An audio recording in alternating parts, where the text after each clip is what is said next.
మీ నాన్న పేరు పెంటయ్య, వయసు 60 సంవత్సరాలు. స్వామి. మీ అమ్మ పేరు సుబ్బమ్మ, వయసు 50 సంవత్సరాలు.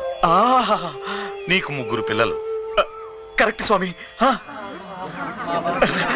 కరెక్ట్. ఈ నెల 5వ తారీఖున 10 కిలోల బియ్యం, 5 కిలోల పంచదార, 2 లీటర్ల కిరోసిన్ తీసుకున్నావు.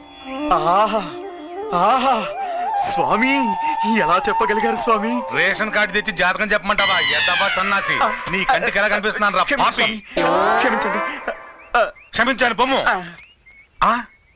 నాయనా తాడిదాతరాజు అలియాస్ టాటా, బొడ్డూరి రామలింగం అలియాస్ బిర్లా, రండి నాయన. రండి రండి. స్వామి, మా పూర్తి పేర్లు ఎలా తెలిసినాయి? మీ పేర్లే కాదు నాయన, మీ జాతకాలు కూడా చెప్తాను. జాతకాలు వద్దులేండి. లైలాతో నా ప్రేమ ఫలి